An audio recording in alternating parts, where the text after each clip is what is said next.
Olá Brasil, olá YouTube, olá podcast, sejam muito bem-vindos ao canal J Críticas, eu me chamo Júlio da Silva e aqui você encontra tudo sobre filmes, séries, desenhos, livros e músicas. E continuando aqui na nossa maratona de vídeos sobre o Halloween aqui no canal J Críticas e também lá no meu Instagram sobre filmes de terror e suspense nesse mês de outubro. Hoje vamos dar 15 cenas mais icônicas dos filmes de terror que eu acho que vocês conhecem bastante. Então, se você curte esse tipo de vídeo, já se inscreva no canal, deixe o teu like, ative o sininho para não perder os próximos vídeos. E vamos lá, porque depois da vinheta a gente fala sobre as 15 melhores e maiores cenas icônicas dos filmes de terror que nós amamos.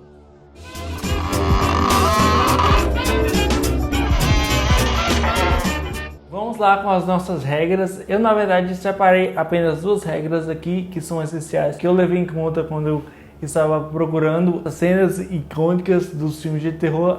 Primeiramente, tem que ser filme ou de terror ou de suspense. Sendo suspense, tem que ter ali um ponto mais macabro e também, querendo ou não, ter alguma característica que envolve mais o terror. E a segunda regra, essa é a minha lista. Então, esse é o meu gosto, esse é o tipo de filme que eu gosto. Eu quero saber da lista de vocês aí embaixo. Se caso eu esqueci de uma morte muito macabra e conhecida, deixa aí nos comentários porque eu vou querer saber demais. Então, dito essas regras, bora lá para a 15ª cena mais marcante dos filmes de terror.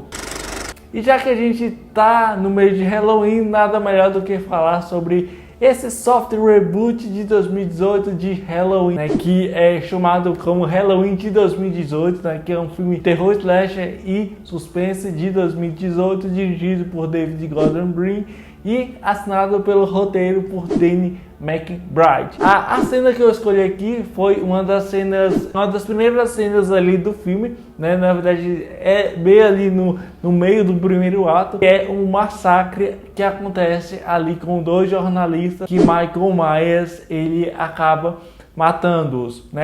Eu acho que é muito interessante a gente perceber como é construído aquela cena, porque você tem aquela filosofia todinha de que o Michael Myers não vive sem a sua máscara. E a direção do David Gordon Green é muito interessante aqui, porque ele nos prepara para essa cena. É uma das cenas mais, acho que uma das cenas bem violentas, na minha opinião, e eu acho que é uma cena bem equilibrada, tanto na fotografia, tanto nos enquadramentos e entre outras coisas. Essa cena aqui, temos aqui dois jornalistas que eles acabam sendo alvos do Michael Myers, que foge ali da clínica psiquiátrica. Tem todo aquele rolê ali. E eu gosto muito de como é construída essa cena. Caso você não tenha assistido Halloween 2018, assista, porque vai ser essencial para você entender o próximo filme que vai lançar nesse mês, né, esse mês de outubro, que é o Halloween. E eu acho assim que é uma cena muito bem construída e eu adoro. O Hereditário. Bom, como a gente sabe, para quem me conhece sabe que eu gosto muito dessa obra do Ari Aster. Eu acho que juntamente ali com o Midsommar, são dois filmes que se complementam bastante, e eu gosto muito porque a Toni Collette tá arrasando, entre outros atores arrasam bastante, mas a cena que eu escolhi aqui foi a cena do restaurante. Eu vejo também como um triângulo narrativo. Aquela cena ali é impactante demais, né? Pra você que não sabe, Hereditário é um filme de suspense e terror psicológico de 2018. Acredito que é de 2018, dirigido e escrito por Ari Aster, que é o mesmo diretor do Midsommar, né? Aqui a gente vai acompanhar a história ali de uma família que ela perde a avó, e a partir dessa morte muitas coisas macabras vão acontecendo ali com a família. E aí a gente tem a morte ali daquela outra personagem que é a filha menor. Eu esqueci o nome da atriz, né? E assim, acho que esse filme ele é bem interessante porque o Peter, né, que é interpretado pelo Alex Wolff, ele também ganha muita camada.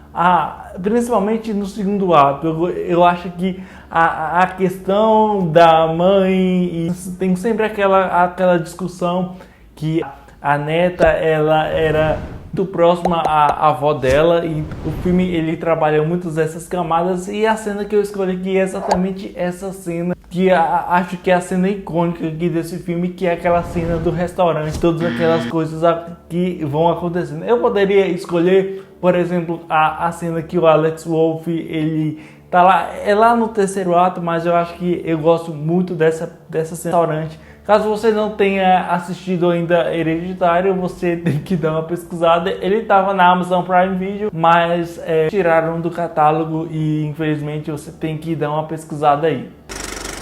E uma outra cena aqui que eu escolhi para vocês foi a cena do exorcismo em O Exorcista. Para quem sabe, eu sou fanático por esse filme, gosto muito. Embora eu não goste das sequências, eu acho que esse é um grande clássico do cinema. Estou lendo o livro, né? Na verdade, eu já tinha lido particularmente ele, né? Só que era ali na versão antiga, e agora eu estou lendo agora na versão mais atualizada, e eu estou gostando muito, né? Então assim, eu poderia escolher várias cenas aqui só de O Exorcista, né? O Exorcista é repleto de cenas impactantes, não somente filme de terror, mas que construíram todo um gênero, né? No caso do terror sobrenatural. Poderia escolher a cena do vômito, ou a cena do crucifixo, ou a cena do engatinhado ali na escada, mas a cena que eu escolhi foi a cena do exorcismo que acontece ali, onde tem ali os dois padres, o padre Mary e o padre Carras, que eles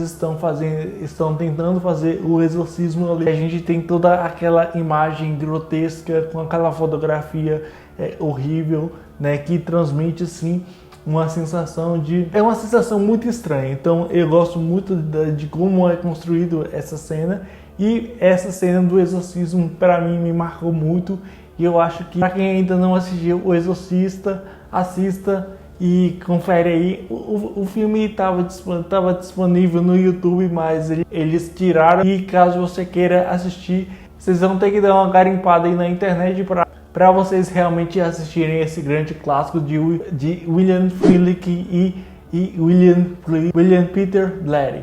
Eu gosto muito desse filme e vamos para a próxima. Abismo do Medo é um filme de terror psicológico de 2005, dirigido e escrito por Nia Marshall, que vai seguir um grupo de garotas que vão fazer uma expedição próximo a uma caverna estranha, só que elas ficam presas e são atacadas por seres místicos bem estranhos. Para quem já leu a minha crítica no Instagram e também viu o meu vídeo aqui no canal, vai saber que cena eu escolhi. É a cena da primeira aparição desses seres místicos, que é ali no segundo ato. Gosto muito dessa cena porque ela é muito bem construída, e juntamente com a fotografia e a montagem, elas criam aquela ambientação horrorosa, aquela ambientação assustadora, enfim.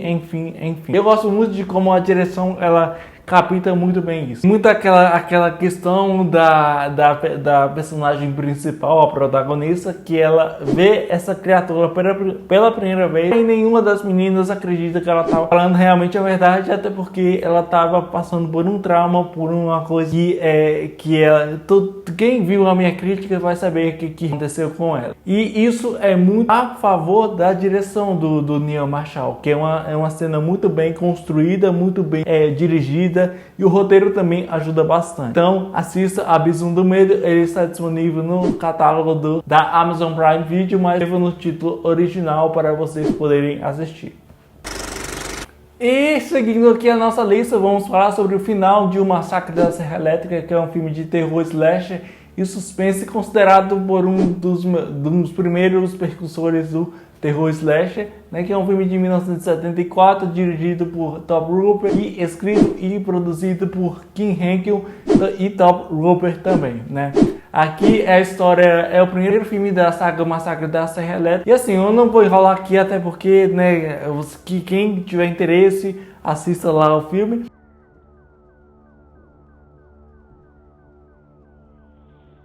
Né, que a cena que eu acho muito bem interessante aqui A gente tem aqui a Sally, né, que é a personagem sobrevivente desse filme, e ela está sendo caçada ali pelo Leatherface, então tem toda aquela volta ali e tudo mais, e ela acaba sendo salva ali por uma picape. Porém, o Leatherface, ele faz uma coisa que é inusitada para a época, porque ele faz aquela dancinha da morte ali.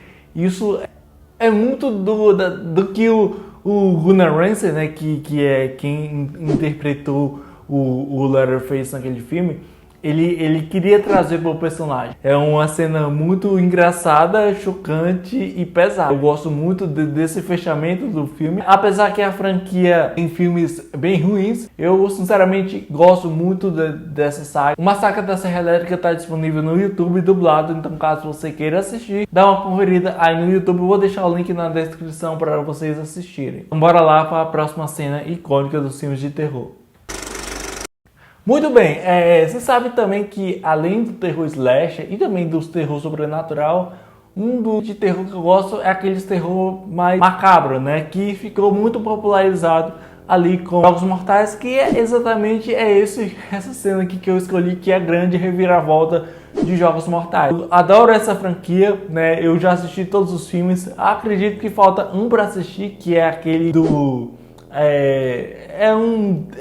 Jogos Mortais em 3D, que acho que é alguma coisa assim, que se eu não me engano é um de 2015, eu não sei o nome aqui, eu vou deixar mencionado aqui na edição do vídeo. Jogos Mortais é um filme de suspense e terror de 2004, que é o primeiro longa-metragem da série de filmes de Jogos Mortais, que é escrito por James Wan e é escrito por Leigh Whannell, que também está estrelando nesse filme. Eu acho que o primeiro filme ele cria uma coisa muito interessante, que é a ambientação. É um filme que se utiliza de muitas cores, por exemplo, que é muito conhecida na franquia é aquela cor azul ou esverdeada.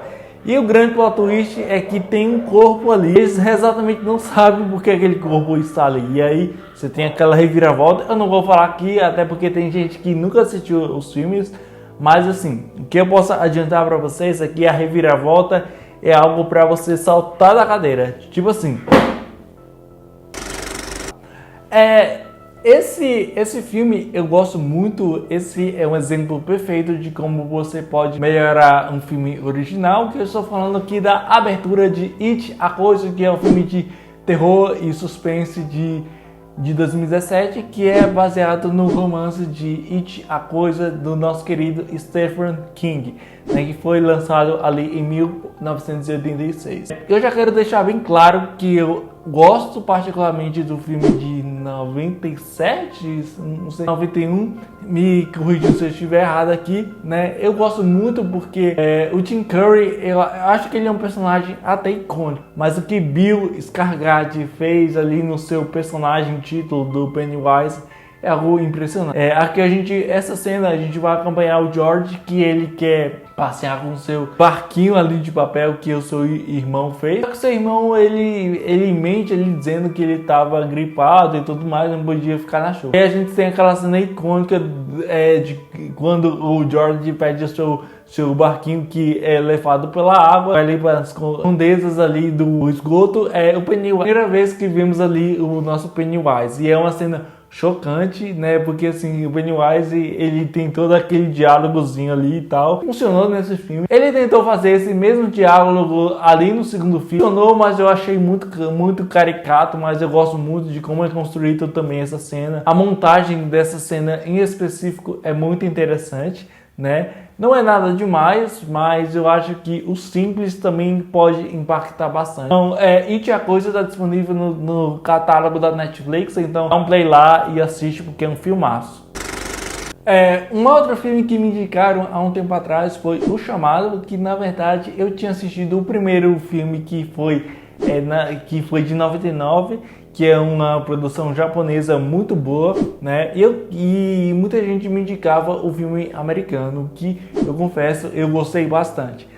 Eu gosto muito da construção de como a história é contada, tem aquela coisa das fitas VHS, né? E assim, você ouvindo essas fitas, você assistindo essas fitas, você tem uma semana de vida. Então eu acho que essa é uma construção muito interessante.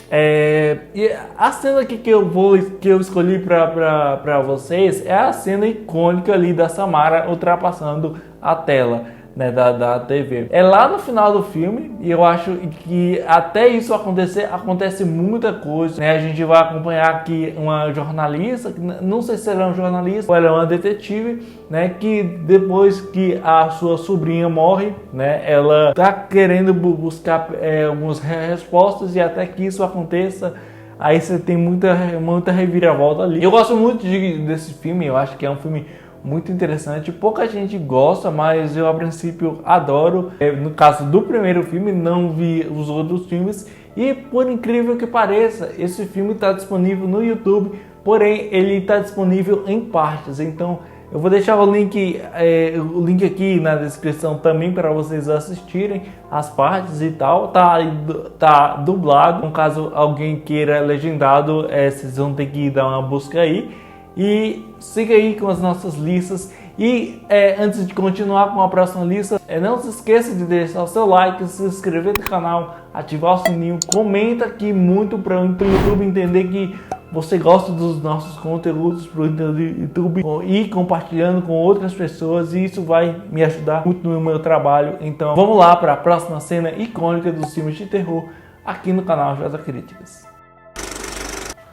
Eita, não é só de clássico que a gente vive, né? Porque no ano passado a gente foi presenteado com um dos filmes que eu acho bem interessante, que é O Homem Invisível, ou The Invisible Man, que é um filme que é baseado num livro do Ray Wells, e também já teve um filme ali em 1933, que é um da Universo. Aqui a gente vai acompanhar a Cecília, que ela é a personagem título, interpretada por Elisabeth Moss, que ela está em um relacionamento abusivo e o seu marido foge à sua morte para atormentá-la. Eu acho que a cena que eu escolhi aqui foi o ataque na cozinha, que eu acho que é muito bem construído.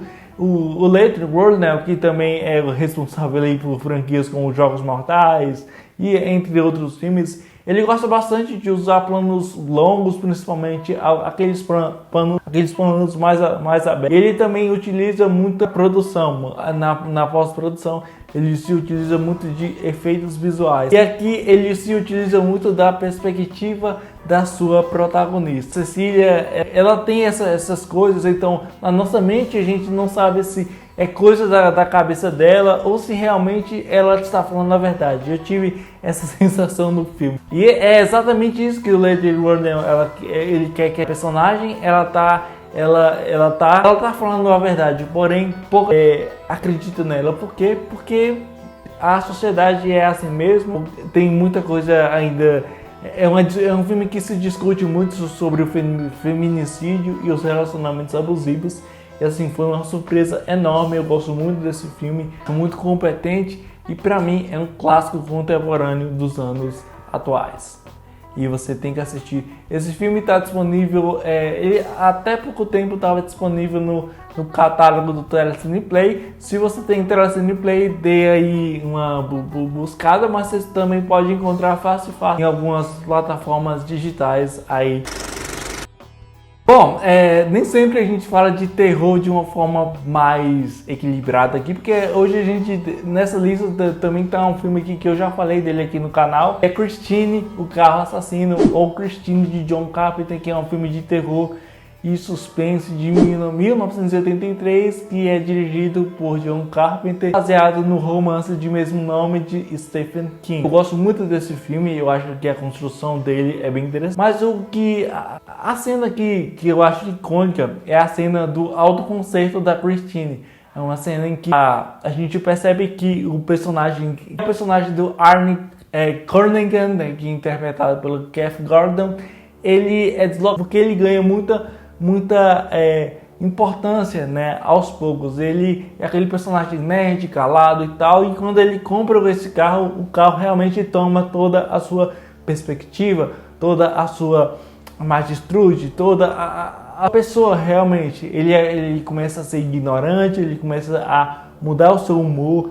mudar a sua pessoa em si. E essa cena é muito interessante porque ela meio que se desconstrói, mas a gente sente que o John Carpenter, ele queria transmitir algo pra gente, ele queria transmitir uma emoção, um sentimento, até um significado. Então eu gosto muito dessa cena, eu gosto muito desse filme. Se você quer saber mais sobre esse filme, link aqui nos cards da crítica com spoiler, que eu destrinchei algumas coisas, então dá uma chance aí, confere o vídeo porque tá muito legal. E vamos lá para a próxima cena icônica dos filmes de terror. Bom, nem sempre filmes de terror tendem a ter cenas incríveis logo de cara, mas isso não aconteceu. O Pânico do Wes Craven de 1996 é exatamente sobre isso, né? Aqui a gente vai na verdade, eu já vou falar sobre a cena aqui, que é a cena da personagem da Drew Barrymore, que ela recebe uma ligação estranha, né? E a gente percebe que as coisas já vão andando por um lado que a gente não esperava, né? Eu gosto muito dessa cena, é uma cena icônica dos filmes de terror também, e eu acho que a construção que o Wes Craven trouxe para esse filme é muito interessante. E é mais interessante porque, para quem não sabe, quando foi lançado, antes de ser lançado, a Drew Barrymore, ela estava como se fosse a grande protagonista.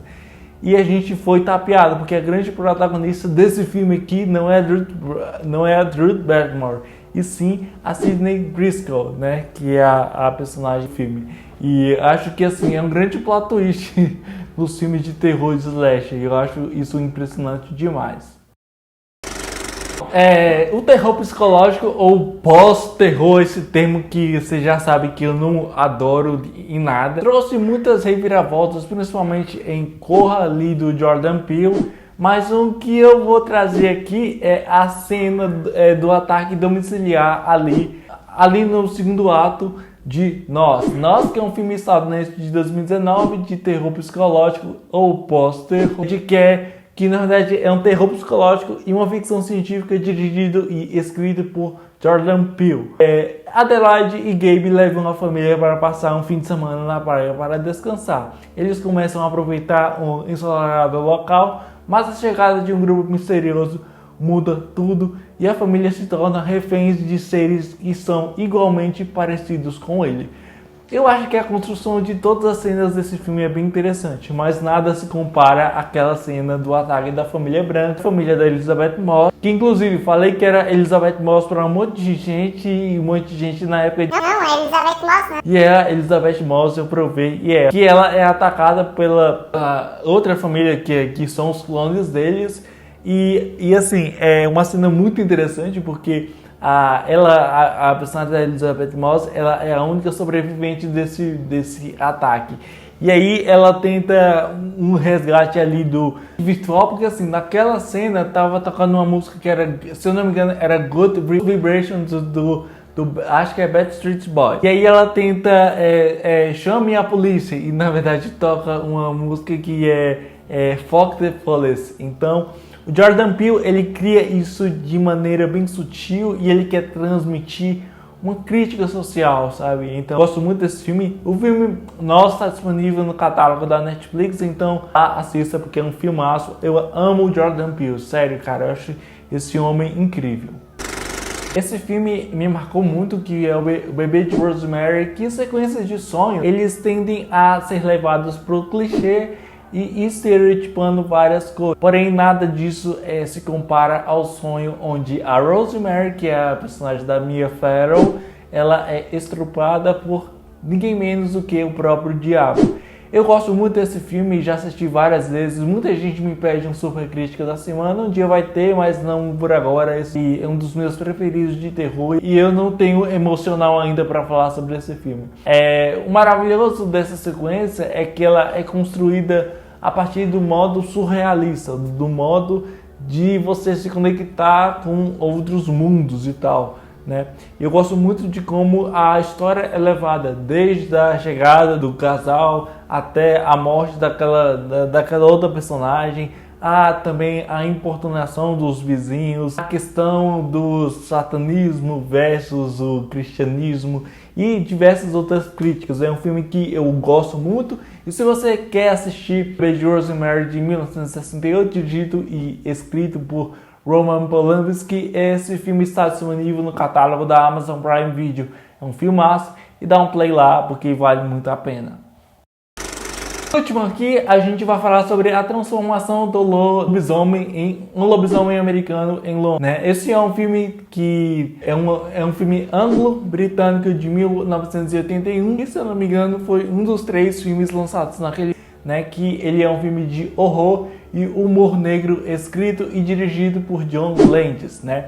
É um filme que inclusive recebeu no Oscar, venceu o Oscar de melhor maquiagem. No Saturn Awards ele ganhou o filme de melhor filme de terror daquele ano. Curiosamente, esse filme ele ficou muito datado como um clássico cult dos anos 80 e eu gosto muito. E a cena que eu acho que é mais impactante, pelo menos pra mim, que eu posso realmente falar, é a cena da transformação do personagem título para o lobisomem. É um filme que eu gosto muito, assisti muito com meu pai, inclusive eu gosto muito desse filme por ter essa coisa de você assistir com a sua família. Eu acho que é um filme que a maquiagem é incrível e para a época realmente foi algo inusitado e interessante. E eu gosto muito de como é construído as cenas, né? Desde o ataque dos meninos até a questão lá do fantasma do amigo dele, até aquelas constantes situações inusitadas que o filme traz. Então é isso aí, gente.